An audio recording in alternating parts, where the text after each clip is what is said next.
If you were 2-7, you'd be in a bad mood too. Whoa, he has trouble with the snap, and the ball is free. And he hits the upright again. That's impossible. Get your mouth shut. Get your mouth shut. Jerk. The Bears' season's going to end on a double doink. If worms had machine guns, then birds wouldn't be scared of them.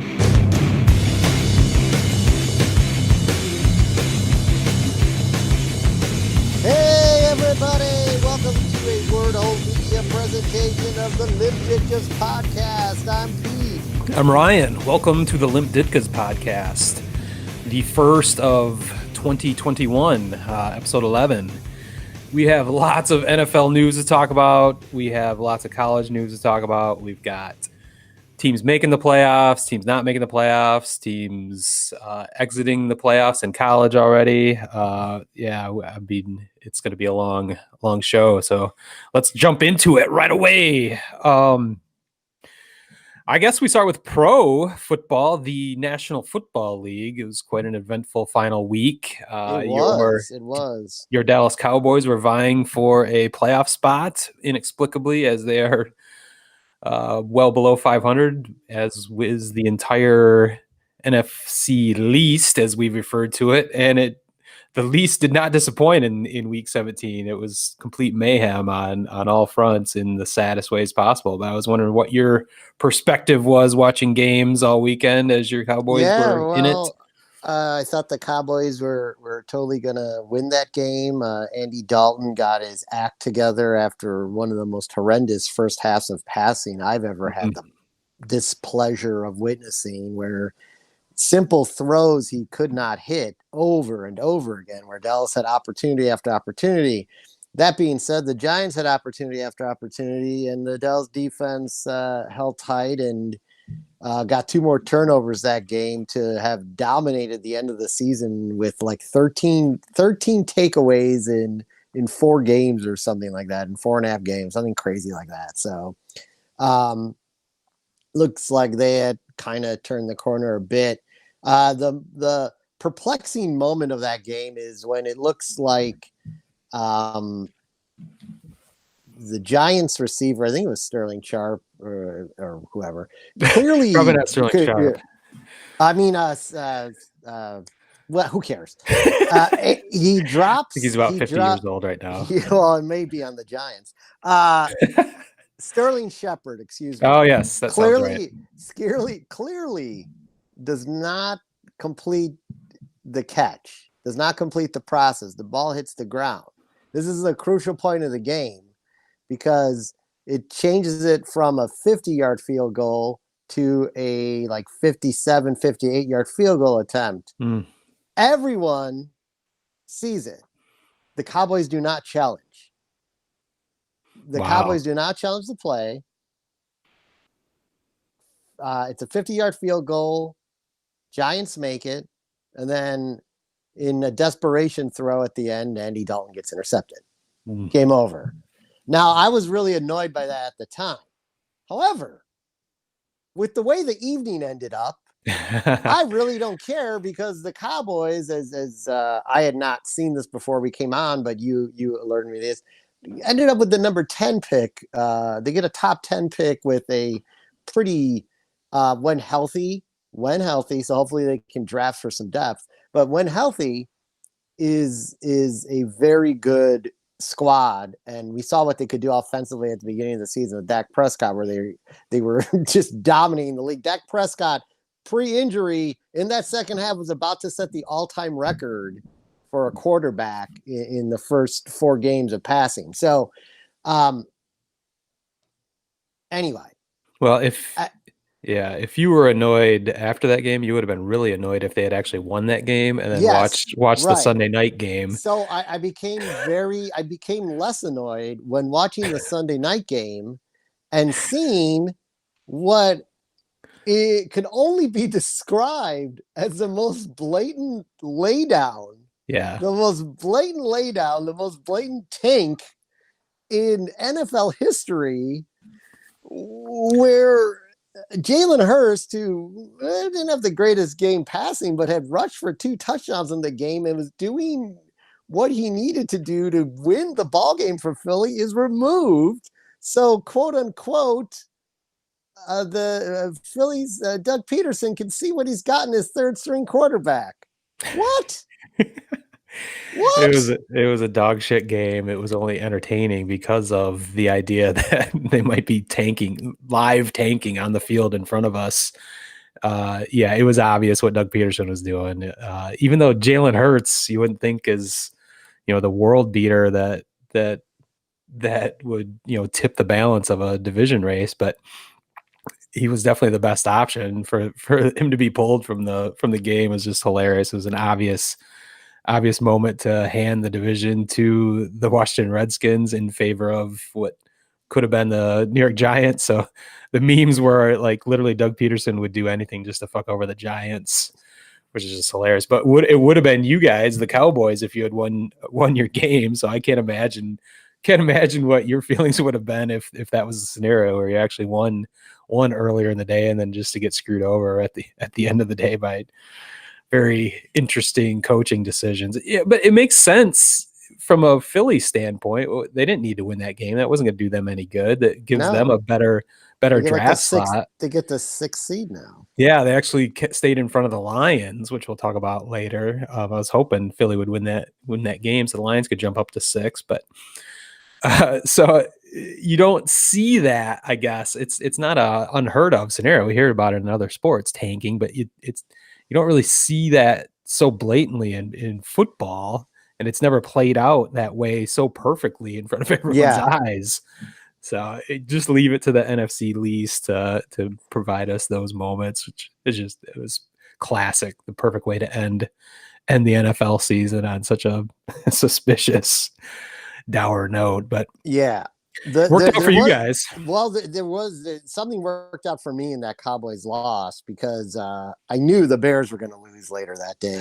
And because the Cowboys lost and the Bears lost even before they played the game, the Cowboys now come to Soldier Field this upcoming season. And, barring COVID-20, barring COVID-20 from the UK wrecking our plans for this upcoming seasons of baseball and football, I'm probably going to go get to see the Cowboys play live. So that was a little token. Nice. I didn't hear about that. Oh well, oddly enough, Ryan, if you type in like a 2021 schedule, there's an article playing out every loss and every win meant, and because there's really only two games out of the 16 that are kind of up in the air, but the rest is set by where you finish in your division and who your division is going to play, whatever NFC division. So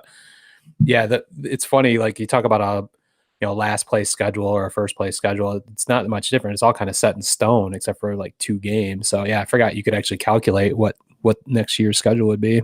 Yeah, and you get to see the Bears. And oddly enough, I mean, with that loss, I mean, the Cowboys have set themselves up for what could arguably be a weak schedule for a pretty stacked team offensively. So I'm really already looking forward to next season with healthy offensive line and healthy Dak Prescott, who I read this morning is right on pace, right on schedule to start the season next year. So, well, before we get too far into next season, I think we still need to recap some events from this season, especially the aforementioned Chicago Bears backed into the playoffs. They made the playoffs by losing to their arch rival Green Bay Packers, getting their ass kicked pretty much. Showed that they're not really a playoff team, but hey, they made it. They're 8-8. They're pretty much these last few weeks is pretty much guaranteed. Their mediocre coach is coming back. Their mediocre GM, I'd say their incompetent GM is coming back. You think it does though? Yeah, they're coming back. They made the playoffs. They won the 3 games. The Bears aren't ones to pay. They'd be paying off they'd be paying 2 GMs and 2 coaches because they still have money left on their contracts, money and years left. So the Bears aren't a team that typically does that. Well, that's true. I think they're going to franchise Mitch Trubisky now because now everyone is drinking the Kool-Aid and see what he's capable of, even though it took 2.5 years for Matt Nagy to figure out how to actually use him. Really, you think what he's capable of? Because like I saw him capable of in a key moment of the game throwing a fucking interception. I don't think. No. Don't get this confused. Do not get this confused. No, I just get. I know you don't. I know, but I just get fired up by this because it's so frustrating to hear over. I don't find this frustrating at all. I find it hilarious that they're going to buy into this shit again. So. Because you can't, but the thing is, you can't even present them with factual numbers that persuade them otherwise. That's what drives me up the wall. Well, if they had lost their last 9 or 10 games, then you could. And you saw that with a 6-game losing streak. Everyone was ready to jump ship, but they win 3 games and then lose their last game. But everyone's still on board. If you listen to Chicago Talk Radio, it makes me laugh. You're right. They shouldn't be. Re-signing any of these, their coach, their GM, Mitch, they should all be gone. But the beauty of the Bears actually making the playoffs is, in my mind at least, is that they're actually going to bring all these guys back, which just makes me laugh because we're going to be in for another circus of a year next year. Like they haven't learned a thing. So right, and now they've fallen all the way to like the 20th pick because they're in the wild card round. I mean, yeah. It's funny, Miami, who's 2 games better than them, has a higher pick because they didn't make the playoffs. Well, Miami's confusing because they've got a pick that's coming from Houston, so they're like the number 4 overall. Yeah, is that a second pick in the first round you're talking about? They've got the 3rd round and the 18th pick. They got the 3rd pick and the 18th. 3rd pick. Okay. Yeah. Well, they'll squander those somehow too. The Dolphins make me laugh as well, but anyway, that's a different show. That's next show. But we'll get into the draft. I've got lots of thoughts now that the Lions are drafting number 7 overall. There's some speculation on which direction they might go. I could see them going in many directions, but like you said, we'll talk about that in a future episode, possibly episode 12. But I do want to talk about some current news going on with my Lions before we get into the college game. But go ahead. There's a little bit of GM search news and a little bit of coaching search news, which is strange to me, as I've pointed out several episodes ago. I don't understand why you would hire a coach or be looking for a coach before you get your GM. That job of hiring a coach should be up to your GM, but nevertheless, the Lions like to do things backwards, as we all know. They did interview Eric Bieniemy this week, which I think is great. I like to have him on the list. They also interviewed Marvin Lewis, who is the dictionary definition of a retread. Many mediocre years in Cincinnati, maybe a decade in Cincinnati. They've also interviewed Robert Saleh, who is my number 1 candidate, defensive coordinator from the 49ers, and they interviewed Darrell Bevell, who is their interim coach right now, which makes me laugh that they have to interview a guy they talk to every day. So I think it's cool. At least I believe those are the final 4 candidates. The GM news would be a little rumor that hasn't been substantiated necessarily, but it sounds like they might be trying to talk to John Schneider from the Seattle Seahawks, not John Schneider from the Dukes of Hazzard, Bo Duke. It's a little convoluted because the Lions would need to request permission to speak with him because he is Seattle's acting GM.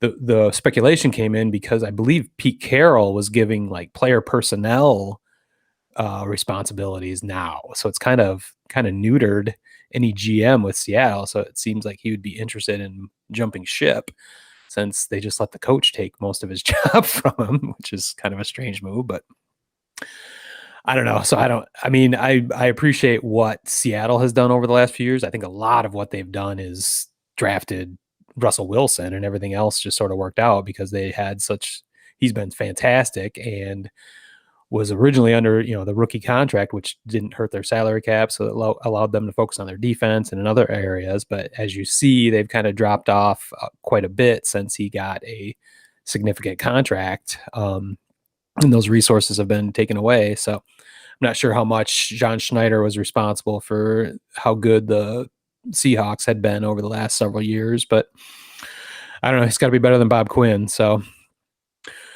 I do have to mention, I meant to start the show, and since I'm an amateur, I forgot to wish you a happy anniversary. This is a 30th anniversary today.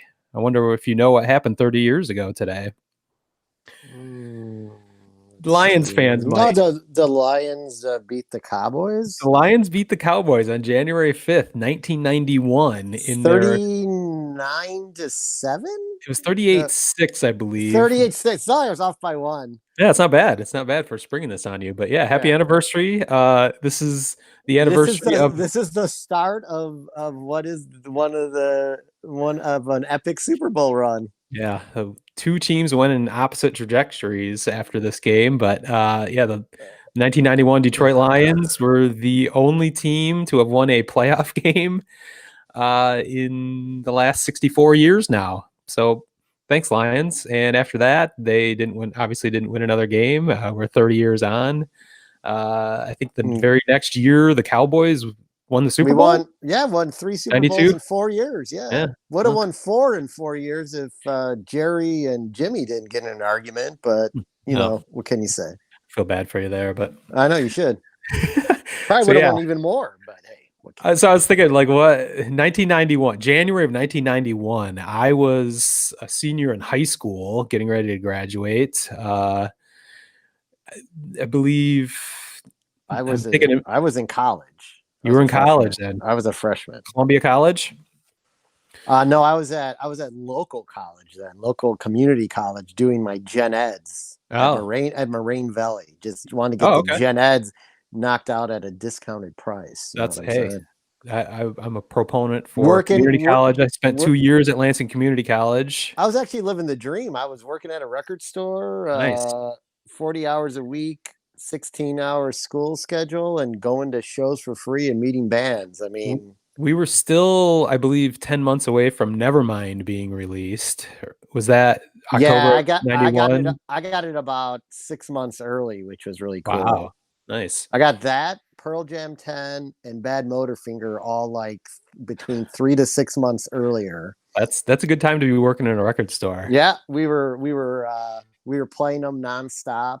Me and my friend Beth, who we had a band together. It was glory days, man. I'm getting teared up over here. Well, that just puts into perspective how long it's been since the Lions have actually won a playoff game. So that's why I wanted to reminisce. No one even knew who Nirvana was or Pearl I mean, Jam. I was into indie rock and punk rock. I didn't even know about Bleach at that point. So that I was not ready. I was into Smashing Pumpkins, Gish. That was my album. And then I heard, actually, I remember I was in the parking lot at LCC, Lansing Community College, when I first heard Smells Like Teen Spirit come on the local Impact Radio, MSU 89.9 or 88.9 maybe. I was spending. And I couldn't leave my car. I was late. Pumpkins.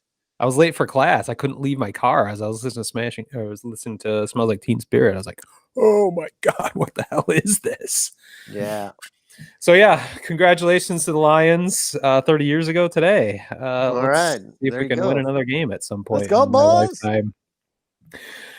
Unless we have anything else for the pros. No, I got nothing till we get into our draft show. Yeah, let's jump into college football. We had a huge weekend of college football playoff. We sure did. Other games. One game involved your Notre Dame Fighting Irish. So what were your thoughts on your game versus Alabama? It was better than I thought I had the glass handy, but I don't. It was better than the last time we played them for the national championship prior to the college football playoff being couldn't get much worse than that. Put into play. So I have all these things to commemorate that. That's the last time I do anything like that pregame. Only buying shit post game now. I Oh. also made the mistake once. Quick little story. Made the mistake once of going to a Notre Dame Michigan game at Notre Dame and buying the commemorative shirt for that game that Notre Dame lost. Amateur move. Yeah, I know. Total. Even though Notre Dame move. lost that That day, day, I have this the commemorative quarterback T-shirt.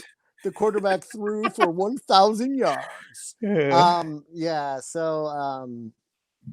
So I don't do that anymore. Good. The national championship game was my last mistake. Also that night, just to make matters worse, Charlie was a young tyke and he was not feeling well. And as I was bringing him upstairs to put him in the bath, he vomited directly into my mouth at halftime. Oh my God! I figured there was vomit involved, but I figured it Yeah. was just on you. I didn't realize it was directly into your mouth. Yeah, so just to make matters worse, not only was Notre Dame like on the basically like a dumpster fire of a football performance in the national championship, but then Charlie peeked into my mouth. So Even though Notre Dame lost that day and your child vomited in your mouth, I have this commemorative T-shirt. I have this T-shirt and this mug that I use for change. You got to wear that next show. You should definitely do that. Oh, I don't have the T-shirt anymore. I gave. Oh, you didn't hold on to I'll it. bring the mug out. I'll bring the mug out next show. Okay. I'll bring the mug out. Surprised I you use didn't that hold on for. to that I use T-shirt. that for change. I have it like sort of stowed away in the back and just throw change into it.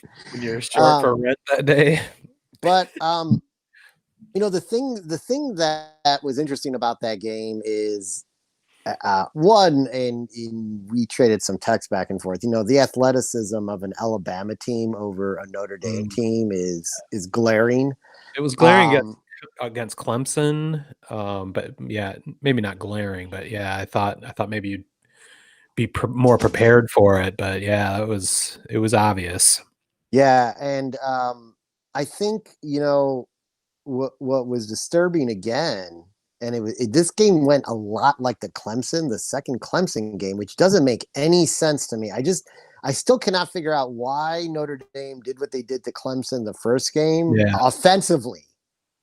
Like I get Clemson not scoring enough points because Trevor Lawrence wasn't there, and that quarterback missed some throws, as I pointed out last episode. But the Notre Dame defense held their ground again in the second half. To would have allowed Notre Dame to easily come back in that game. But you only scored. They scored a touchdown. They scored a touchdown late. It was a garbage touchdown. Yeah. It was like late in the game where it was of no consequence. They were not going to come back at that point. Right. And it left me like just sort of baffled at how an offense that one was so explosive against the Clemson defense the first time couldn't get anything going. And then, I just kind of thought to myself that they're kind of like, maybe they're like a one trick pony that once like their tendencies, they don't go away from them, which is an arrogant approach to the game. And because obviously their defense consistently has made adjustments in the second half to keep teams in check after allowing more points in both the Clemson and the Alabama game in the first half than they did in the second half. But offensively, they just could not get it going, which to me was disturbing. And I think the other thing, like, you're going to have to realize as a Notre Dame fan, which I came to this realization a few years ago in a bowl game where Notre Dame held out like 5 starters because of academic probations. Like, to a degree, and this is schools like Ohio State, Alabama, Clemson, the list could go on and on. Their academic standards for athletes versus Notre Dame are a lot different, and Notre Dame does not bend on that, which is what college is really about. And this is not. This is whatever. Notre Dame gets a lot of pluses just because of their name that other schools don't get. So, they're given a take, but like, you just have to realize as a Notre Dame fan, you're going to get blue chips and 5-star athletes, but you're not going to get the same amount as those other schools get because they're just not going to completely waver. So you may get a team that's good enough to be there, but I don't know if that team, unless everything goes right in the game, is ever going to match up athletically to those other teams. I just don't think they will. Well, we can talk about those other teams you mentioned. The other playoff game, Clemson versus Ohio State, went in a direction I wasn't quite prepared for. I thought that was going to be classic playoff game. I was actually looking forward to that more than anything because I didn't think Notre Dame really had the chance. Basically, what you just said, the athletes just aren't there. The competition is just so much stiffer. The athletes on the field are just, with Clemson and Alabama, are just such a different level than most teams. But what I wasn't expecting is for Ohio State to actually step up to that level and dominate Clemson. I mean, it was kind of a laugher. I mean, it was not even very interesting. The only real interesting part was certainly in the first half, while it was still in doubt. But the biggest play of the game was probably where Justin Fields got hit by I lost the name of the Clemson linebacker who was ejected for targeting, but basically folded Fields in half with a hit to the back and sat out one play and came back in and threw a touchdown pass. That's amazing enough, but there's so many things that happen on that play that kind of turned the game, and that's where Ohio State just went on and dominated. But first of all, the hit. I'm guessing you saw the hit. Yeah, I saw the hit. This is where I'm much more into Twitter and social media, sports social media, since we've been doing this podcast, and we've been doing a baseball podcast and a blog for years. But I've noticed college football fans are more irrational than anyone, certainly more than baseball fans, which is kind of amazing. But just seeing how Twitter exploded after that hit and the ejection of Clemson's linebacker for targeting, and people were just talking about how it was a textbook tackle, and he should not have been ejected, and it was just ridiculous. And they're throwing the game. The refs were throwing the game for Ohio State, which is laughable. But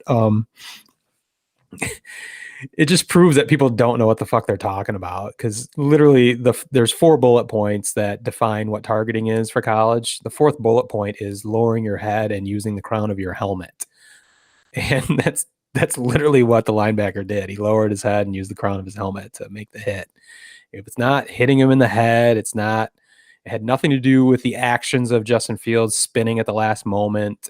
Had nothing to do with any of that. It's literally the actions of the player. That's why they wrote the rule that way. So you can argue you don't like the rule, and there are issues I have with the rule, but being ejected automatically for targeting, I think that's a bit much. Yeah. But the lowering your head and hitting with the crown is for the safety of the tackler, not the tacklee. So, and that's why they wrote that in there, to for safety on both sides of that kind of play. So for people to say it's not targeting, you're literally couldn't be more 100% wrong. It's the dictionary definition of targeting, and you see it all the time. That same player has been ejected multiple times for that same play. So it just makes me laugh that it keeps happening and people keep defending it. It's like, well, your problem's with the rule, not that's the rule. That's literally what it is. But the other funny part about that play, or not funny, but makes me laugh, is that Justin Fields, it looked like he broke his back on that. I mean, it was brutal. I was amazed he was able to limp off the field even. There's still photos where it looks like his spine is bent in the completely wrong direction, but he limps off the field and goes into the Ohio State's magical tent on the sideline. I don't know if you see it in all football games, but they go into this tent. Yes. And he was able to emerge one play later from the magic tent and throw a touchdown pass. He later said, it's always a mystery why they need a tent is one thing. What happens in that tent is up to speculation, but Justin Fields did give some insight into what happened, at least in that occasion. He said there was no diagnosis at all. They weren't trying to find out why he was hurting, or if there were internal injuries or broken bones or anything. They just shot him up.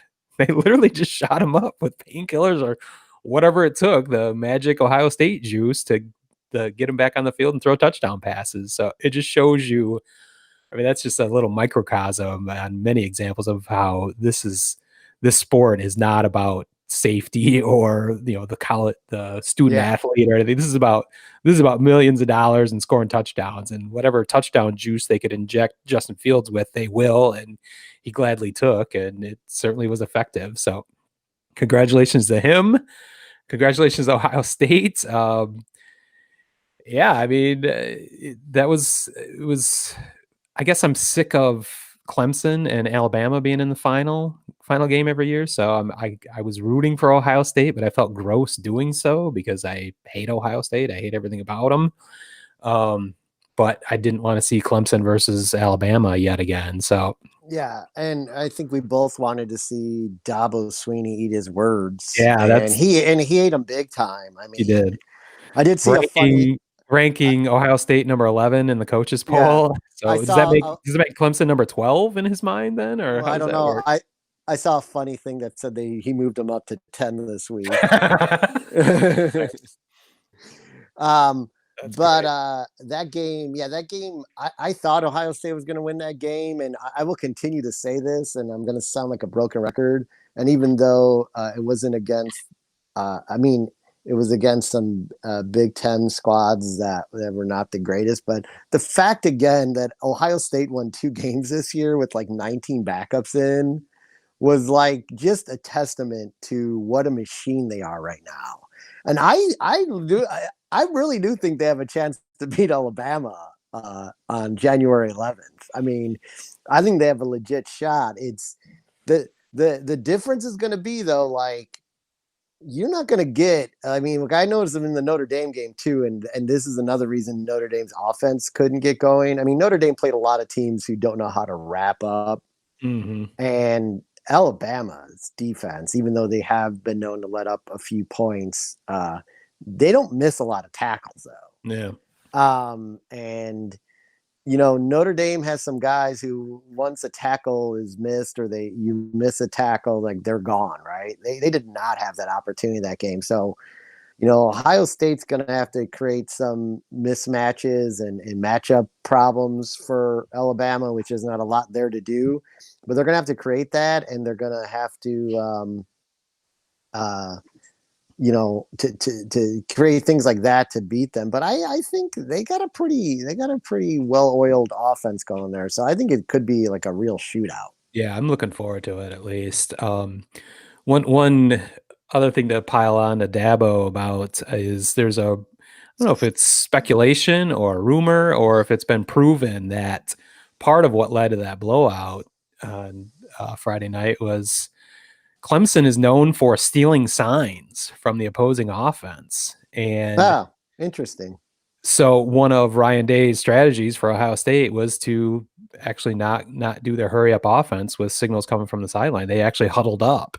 So Clemson had no idea what plays were coming, as they normally do, I guess. So that's interesting. I mean, that's one theory on why the same play kept working perfectly against, the 50-yard pass down the middle just kept working because they had no idea they didn't know it was coming. Yeah. So you wonder, how much of this sign stealing has been going on that led to Clemson's success over the years. But obviously they would have had a lot of knowledge into Notre Dame signs because they had played them a game prior. Yeah. Yep. So interesting.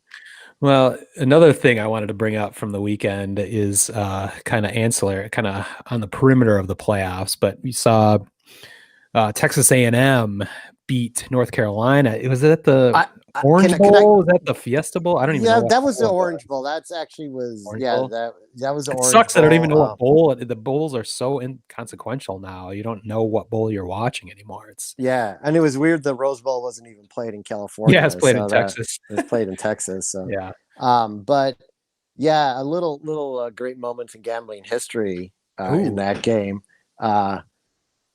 So I bet the over of that game, and this is only college football. This would not happen in a pro game. What was the over? So the over was 65.5. So what happens is Texas A&M goes and scores the go ahead touchdown, and North Carolina gets the ball back, and they throw that ball downfield on the first play, and he just missed the guy, and I'm like swearing, right? Because I'm like, I just need a touchdown, and this thing's over. Well, then they turned the ball over on downs on what were some terrible plays, and I'm like, well, I'm screwed now because You're stuck at 61. Oklahoma State's gonna just run out the clock, right? I mean, Texas A&M is just gonna run out the clock, and what happened was they ended up scoring that like late touchdown to push it over. So. Yeah, it ended up being 68, wasn't it? 41-27. Yeah. I'm glad you brought up the total there, because the score, at least, because they ended up just barely scoring a 2-touchdown advantage over North Carolina, while they were before the game. And as the final playoff rankings were announced, there was a lot of argument that Texas A&M should have been in over Notre Dame at the number 4 slot. And that cry for bullshit justice, continued as they won their Orange Bowl matchup by 14 points, but against North Carolina. But unfortunately for that argument, North Carolina also lost to Notre Dame by 14 points earlier in the season. So that's a push. I mean, that's the definition of a push. I mean, like to make an argument that your team should have made the playoffs because you beat North Carolina when the team you're arguing against did the exact same thing is just fucking stupid. So Texas A&M, shut the fuck up. Congratulations on your Orange Bowl victory. But I mean, anyone can speculate what the matchup would have been if it would have been better against Alabama. Did they actually played? Alabama and Texas A&M played earlier in the year. Yeah, and they lost. Yeah, so yeah. So exactly. Do we want to see that again? No. Yeah. Let's see. Beyond that, in the college realm, we got the Heisman, right? Well, yeah, we can talk about Heisman. I've got one other thing after that, but let's go ahead and talk about the Heisman. That's a good point. Since most of the Heisman Award ceremony, that's actually tonight on a Tuesday night. It's kind of strange, but these are strange times we live in. Everyone is, I think all the nominees are from Alabama, and then Trevor Lawrence. It's basically Alabama's offense versus Trevor Lawrence. So Alabama has another. Well, no, you got Kyle Trask from Florida. Oh, did he make it? Okay. Yeah, the top 5 are Smith, Jones, and Harris from Alabama, Trask and Lawrence, and then in the 6th spot is another offensive Alabama player, but I forget who it is. But nice. Yeah. Well, somebody from Alabama is definitely going to win this. So I'm probably going to say it's Devonta Smith, wide receiver. All the way. Dude's a beast. As a preview, he might be one of my targets for the Lions to go after at number 7 in the draft this coming year. But yeah, that dude's ridiculous. But I mean, I could see anybody from Alabama taking it. But Trask from Florida, I think, is a ridiculous. I don't even know why he's in there. Yeah, I think they felt bad that there were too many Alabama people in or something. They just threw him in. So I don't know. That'll be fun. It's Tuesday night viewing. I had nothing else going on a January Tuesday night, so why not watch the Heisman ceremony? Yeah, they're saying the thing that hurt Trevor Lawrence was being out those 2 games. They said if he wasn't, he would be, he'd be the landslide victor. Yeah, but when you miss 2 games like that, it's tough especially when there's so many good candidates from Alabama. But yeah, I mean, it's you wonder though if there isn't a way he doesn't pull it out, but I don't think so. I mean, I'm with you. I think Smith all the way. I'm assuming the voting was done before the bowls started, like it would normally be, even though it's a month. It's being unveiled a month late. Like this would normally be the 1st or 2nd weekend of December before the bowl games happen. So I'm guessing they're not taking anything into account. The voting was all in. I think the voting was probably done right after the conference games, right? Yeah, I would think so. Yeah, I didn't get confirmation, but I didn't even know until this morning that the Heisman ceremony was tonight. So lots of weird shit happening. So that'll be. He's just like watching him in that Notre Dame game. Like the one pass he went up and his vertical is insane.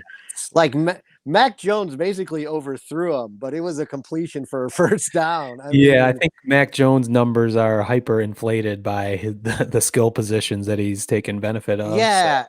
And I think that's the difference between like Jones and Lawrence. Like, Clemson does have skilled players, but not to the level of Alabama. Not so quite, Lawrence, like, he's obviously a better quarterback than Mac Jones. Well, and that's why he's going to be the number one pick if he decides to leave for the NFL draft. I don't see why you would risk another year of having a life-threatening injury occur in the in a sport you don't get paid for. So he really doesn't want to play for the Jaguars. Well, maybe the Jaguars don't want him. They've got, they're going for Justin Fields now. Maybe. So all right, and then what's up? Get into Jimmy. Yeah, my final my final college football thoughts revolve around the rumors happening this week with Jim Harbaugh. I screwed up. I should have threw the Harbaugh watch graphic back up. I have it still. We're back on Harbaugh watch. Yeah. I believe we're back on Harbaugh watch mainly because his agent is throwing a lot of bullshit out there to possibly leverage Michigan into paying him a little more money than he was going to get, because there's lots of rumors flying around suddenly. The first rumor I heard this week was an extension was being offered from University of Michigan to the charlatan that is Jim Harbaugh, a 5-year extension that would bring him to 2026. That includes this last year of his current contract. The rumors are saying his pay would be back down to a median level of the Big Ten. He would not be one of the top paid coaches in the conference. They would move him. I don't know what that would be, a couple million instead of $6 or $7 million. It would also be a couple of easy buyouts if things turn south, which there already are turning south. So whatever leverage Jim had with his first contract, that is all gone due to his horrendous performance thus far. So it just makes me laugh that basically Michigan has nowhere else to turn. They have Jim Harbaugh, and then what do you do? What's their better option from this point forward? And they always want Michigan people, people with experience at Michigan, like who people can get upset with Harbaugh, but what's the better option? Who's out there? I haven't even heard like what they would do. It'd have to be most likely outside of the comfortable Michigan cocoon ecosystem. I don't know. So that puts Michigan in that position. It also is a lot of rumors out there for Jim might be wanting to delve back into the NFL, which I think you heard a couple things that I hadn't even heard this week. Yeah, there's 3 candidates for the Jets job rumored. This is rumors, of course, and he's on the list allegedly, and possibly the Jacksonville list too, because they just parted ways after one season with their head coach. So after that wonderful performance this season, so. But the other one is the Chargers. Yes, the Chargers, right. So, I mean, I kind of feel like it's all a leverage game right now. You're not going to, until you see the actual interview confirmed, you're not going to know if it's just saying, all right, well, Michigan, if you don't want to, make a couple concessions in this next contract, then, we're just going to take our crew and go to the pros. So well, this is why I think it's all his agent just throwing rumors out there, because you haven't seen anything. This is why he hasn't signed anything with Michigan, because he's trying to leverage just any kind of NFL job into more money with Michigan. Right. Yeah. That's I think your hypothesis is sound, Smitty.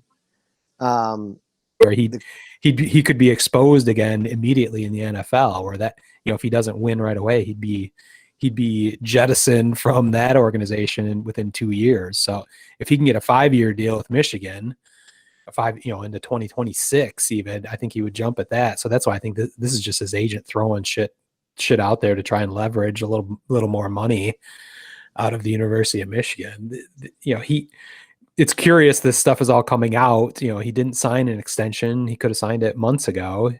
But he wouldn't do it until Black Monday was yesterday, where all the coaches get fired. So it's just clear in my mind that this process has been delayed and stall tactic by he and his agent, just to put it into this time frame where he can potentially leverage a little bit more money. Yeah, no, I agree. I do think there could be interest though too. Like I don't think I could see, because you're the one who brought it up to me, and then I went and looked at it. I actually thought, I mean, he does have a really good pro record. I mean, he's like 20 games over 500. Success. Yeah, he's had great success as a pro coach, more so than he has as a college coach at this point. So, we've talked about that it's kind of old success. He's been at Michigan this is his 6th year. So yeah, it's La Russa success. So, no, that's 9 years. Not to switch. 9-6. You flip them over, they're the same number.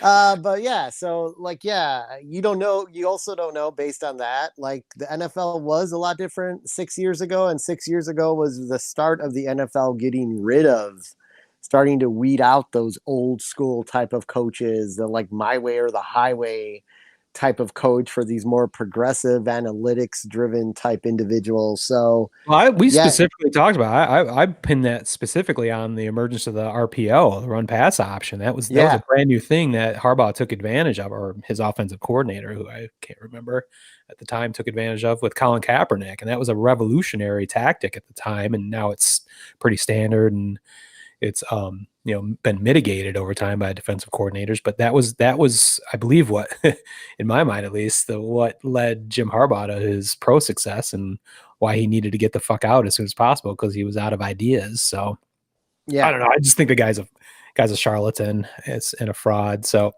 anything that happens around him, I think, is bullshit. So we'll see. I think we're going to have news. We'll have significant news about that this week, one way or the other, if there's an extension from Michigan, or if he indeed has an interview or a job offer from a pro team. But somehow I doubt it. Yeah. So that's pretty much all I have for this week. You have anything else? Any shit Pete forgot? No, I got nothing. I think the next time we're back, we'll have a new national. Well, maybe not. We'll have a national champion. We'll have a national champion as of Monday nights. We'll have the first round of the NFL playoffs. We've got 3 games on Saturday, 3 games on Sunday for the first time with the expanded playoffs. So it's going to be jam-packed with teams that we don't follow. But yeah, but I would watch anyway. If I were a betting guy, I would take the Saints, because they're going to pretty over much the Bears. Yeah, they're going to pretty much. But even this, I don't know what the spread is. I'm going to guess it's probably close to 2 touchdowns. They're going to wipe the field with these clowns. I mean, it's going to be a no contesto. So yeah, well, that'll be fun to watch. So yeah, that's going to be a highlight game. The other game that's interesting is, like, as bad as the NFC East is, the Washington football team's defense is pretty freaking solid, which could be enough. And with Alex Smith back, could be enough to squeak out a surprise first round win. Who are they playing? The Vikings, maybe? No, they're 4-5. I can't remember who it is, but they're at home, and because they won the division. Oh, division winner. Yeah. So that's hilarious. They can possibly. I could see them. I could see them squeaking out a first round victory. They got to play the Buccaneers. So Tom Brady's old. He could get hurt in that game. Yeah, maybe Mike Evans got hurt. I think he hyperextended his knee, so I don't know if he's going to be available for the game. Yeah, so that's the thing. As usual, the oft injured wide receivers of the Buccaneers are coming into a playoff game with that situation, which I've suffered through in fantasy football over and over again with Buccaneers wide receivers. So I think Washington has a legitimate chance over the Bucs. So Well, we'll be looking forward to that. We will be recapping everything we see in the pro playoff weekend as well as the national championship game on Monday night. We'll be back probably Tuesday, I think. Try to get a podcast out next week. And unless you've got anything else, I think I'm going to call this Dagger Time. We out. Peace.